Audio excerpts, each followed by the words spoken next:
大概只能维持1个礼拜，最多。你如果受到刺激的话，1个月最多，后面就没有。这个东西很棒，你就早上起来站一下就结束了。等到哪一天你心血来潮，比方说你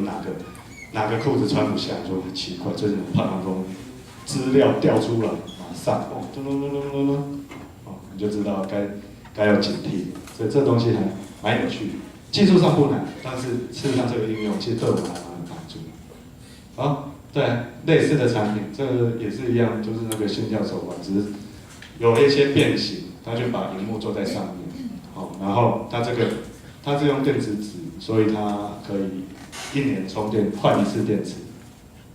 还有这个 Fitbit， 它做的比较时尚一点，然后一样也是计步器。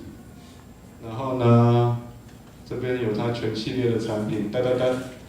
是大家可能看不太清楚，重点就是那一些啦，就是它还多加一个可以分析你爬楼梯，你爬了多少楼梯，而且同样都是里面的装置大概都差不多，硬体的装置差不多，差异就是在于各位所学那个 data 的 analysis、accurate 到底怎么样的一个这个反正它里面就 XYZ 那一些几轴的那一种 motion sensor， 然后它就到底怎么样的一个状况是判断你走了1步，怎么样的状况判断应该是爬了1层楼梯等等的，然后它就做了这一些不一样区别，大概就是这样，好吧？好，接下来是我们的 Go Watch， 我看时间不太够这个广告时间我们就不要说太多了，反正这个就是一个要让你记录你跑步的轨迹，然后知道你跑了多久，然后你在边跑的时候可以边调整你的速度，边调整你的身体状况，然后让你可以跑得更久更快。它的目的就是这样，所以里面有 GPS。那相同的产品也有很多，这种也不是独家。坦白说，这没技术，不能说没技术，就是说这个技术不是什么多艰深或多先进，但是怎么样能够把它做到是适合大部分人用，这就是难的地方。好，它可以配很多的这个叫做配件，你骑脚踏车也可以用，它可以知道你踏频。你的那个回转率，然后功率等等，然后收集到资料一定要传到云端，你才能够分析，这个就是你每一公里平均时速多少，你就可以跑完之后，事后回来看一下你跑步有没有够稳定，好不好？可以设目标激励自己，等等，我想差不多这样。后面这一些大家有空，大家有空，我本来是要说去买一颗我们的手表用用看就知道。有打折吗？打折绝对是没问题的。好了，但是这个就这样吧。好，接下来结论，时间也差不多了。结论就是，对于产品这段时间以来我们有一些感触啦，跟大家分享一下。不一定对，但是大家可能可以感受一下。第一个就是你做一个产品，你要知道你要解决人家什么问题。你不是把所有的技术放在一起，人家就会买单，不一定。好，第二个，你不要猜使用者到底要什么。我举一个例子，我们当时在做导航的时候，我们公司有很多设计。有很多设计功能、规划功能的人他是没驾照的，你会觉得很扯，大家会觉得很扯，就是哇，这些人他就在想这个开车的人他需要怎样，哇，他放在那里，然后你看他边开然后他会这样看，然后他需要哪些资讯，然后这个时候要怎么跳出来，就他没驾照，他不开车，你会觉得这很扯，但是这件事情大家以后工作之后，好好去观察一下。然后很多还真的是这样，你不要去猜使用者要用什么，你自己去当使用者，你用一次你放上路，用一次你就什么都知道了，这很重要，但是这不见得大家都会做，就这样，对。比方说你要设计运动手表，你自己不跑步，什么呢？然后跑者他们都怎样呢？那你的幻想，好不好？好，再来，不要以为使用者他会为了你的某些功能改变他的使用习惯。好，比方说，假设说我弄了一个，我因为我的技术没有办法达到某件很方便使用者的，比方说我资料我要传出来，然后中间可能因为某些技术原因，我没办法很顺的让使用，我就想，使用者你可以先做 A， 再做 B， 再做 C， 你就可以顺利的把资料拿出来。但事实上，没有人会做 A、做 B、做 C 这样，不过没有人会改变他的使用习惯。你一定要让他很方便的使用，人家才会使用。反正就是你的产品没有伟大到人家会改变他的使用习惯去使用它，好不好？然后再来，差不多的意思，感动不了自己的产品，你也感动不了别人。没有人可以凭自己的想象，然后你也不太喜欢你也对这个产品没有什么热情，然后你做出来的东西，然后你推到市场让大家跟你拍拍手，我相信是没有。你看那个Apple 的那个 Eve， 他们的产品总监 Eve， 我相信他一定非常非常热爱他设计出来的每个产品，而且他的产品，他的 idea， 他就算设计5个产品，然后要等 Steve Jobs pick 其中某一个，然后推出来，他还是会觉得这些东西都是他设计。那一个东西就算是被 pick 出来也是他设计的，而且如果 Steve Jobs 说那个是他设计，他会非常的愤怒，因为他的智慧才能受到剽窃。我不是要讲这个，我是要讲你自己的东西要感动得了你自己的，好不好？然后再来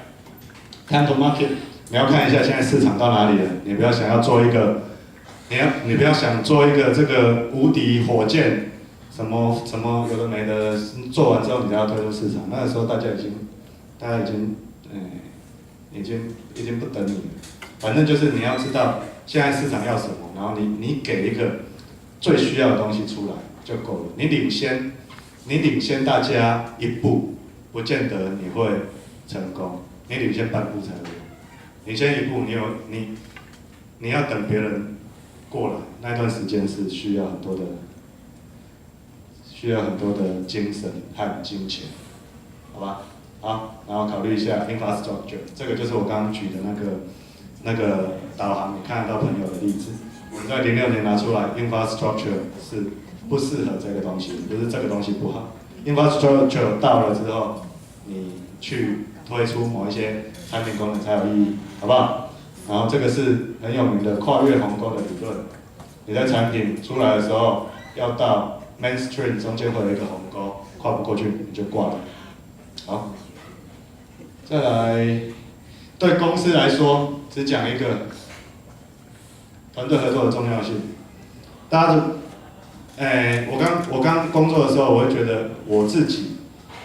多厉害才是多厉害。别人怎样都没关系，然后完了之后，反正我就是都只看自己啦。然后你到公司里面，你也是看那个技术或什么最厉害那个，就觉得他很重要。比较少会去看到团队合作这件事。后来慢慢我才发现，当你在 run 一个 business 或者你在 run 公司、run 一个部门的时候，你在意的事实上是整个团队的这个战力，而不是某个人的战力。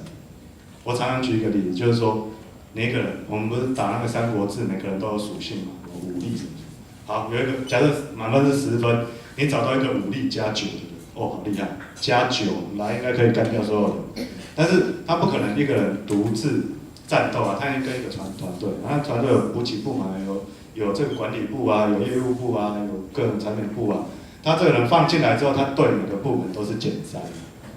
因为这个很难相处或干嘛，或者他不修边有的没的，他造成别的部门的困扰。结果呢，他就对每个部门都减3，他本来+9，后来他丢到这个团队里面，整个团队的战力是正0。结果你说这个有没有用？不晓得，这个以后大家观察一下。那如果有一个人他能力武力正3。他丢进来，每个部门都正1，他的统合是正6，所以这个团队合作，好吧？好，最后这一些事情，认真的做每一件事情，跟以这个当做最后的结论好了，就是说我想就是分享一些经验呢，就是说希望大家不管是什么事情哈，都认真做，因为你不知道什么时候会派上用场。那这件事情，我相信大家有看过那个贾博士在斯坦福的演讲，他有讲到类似的事情。他说他去灵修啦，他去学什么字形的课程、美学课程，后来都用上。他做这件事没什么目的性，他都用上。但是你在做这件事，你要是没有认真去做的话，那你不会从中得到一些收获。你后来真正需要用的时候，你用不上。所以我在做工作的时候，刚开始最早的时候，我在雅趣电脑是做分位，就是写完程式烧在里面，跟现在做 application 不太一样。后来我在联发科的时候，前半段的时间做 Agree， 后半段的时间我是做 UI 的。那个时候我会觉得说，我们要做核心，做都要做核心。你到公司你就要负责 Agree 人，你就要负责最厉害那一块。然后那时候我负责 UI， 有人负责 UI 是怎么一回事？后来你到做导航之后，那反正核心演算就那一套，你到最后你怎么样能够让 UI 做得好，那个就是你就用到那个经验。所以说，我认为每一件事情大家都要用心做，你不知道什么时候用到它，等到你用到它的时候，你就知道以前的经验很重要，好不好？好，那大概就这样，今天我的分享就到这边，那不知道大家有没有什么问题？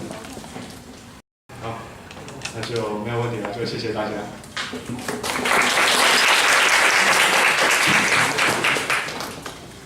这里是有个问题，我想请教那个学长，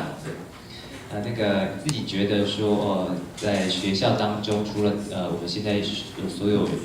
学生的这个专业能力之外，有没有哪一些经验是对于他们未来哪些能力或经验对他们未来就业是有帮助？而这些能力应该是在学校当中该怎么样的去得到，或者是说去学习的？好，老师谢谢你。第一个，我认为专业的知识和技能是基本，那个是基本。你一定要到达一定的水准，那个才用，我们后面才有的谈。好，那这个东西我们都假设大家都非常优秀，这没有任何问题。接下来就是要 diversity， 梯形，为什么叫梯形？中间这一支是你的专业，然后你的面扩得越广，你这个人就越有价值。所以说，像我们那个学会有很多活动要参加，要做学会的干部就是去练习一些这一些就是其实，在学校里面你看像社团或这一些角色的扮演，其实第一个他没有，他是无己值第二个，其实你办坏了，你也不会被杀头。然后他提供一个很好的经验让你练习，为何不呢？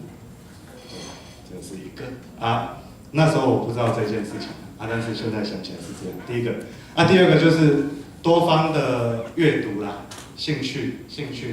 但对很多不一样的东西要有兴趣，对保持对事情的好奇心，多方的阅读，不一定只阅读一些专业的书籍我觉得我在学校里面最后悔的一件事就是我从图书馆借太少书，现在我要看书我都要用买，那个是成本蛮高的啦，所以希望大家好好利用学校的资源，大概是这样子。好，那我简单做一个总结啦个人就是听了这个简总经理的这个报告之后，我觉得说其实人生就像一场马拉松那就是说你想要挑战一些事情的时候，你就可以先立定你的目标，然后你要有热情的去做，而且要想了之后就马上去做那当然，这个跑马拉松的过程是很辛苦、很痛苦，你要训练，也就是说你常常会处在一种要不要放弃要不要因为太累太辛苦，要不要放弃的这个过程那所以我觉得这个过程去体验这种感受才是最重要的一个经验，因为从这个过程当中，你有办法提升你自己的能力你要学会怎么样子跟这个辛苦来自处那你要懂得去享受你的过程，然后去欣赏你经过的这些风景。等到你达到目标之后，你就有办法从这个你看过这个风景当中去截取一些灵感，然后创造新的东西。然后呢，你的辛苦才有得到价值，才有办法体会这种回甘的快乐这样子。所以我觉得这个是我今天听到这个我们讲者的这个报告当中所得到一个心得，然后想跟各位同学来分享。那我们今天最后再以热烈掌声谢谢我们的简总经理给我们的这个。那所以呢，我们今天的活动就先到这个地方结束感谢各位同学跟参与的参加，谢谢。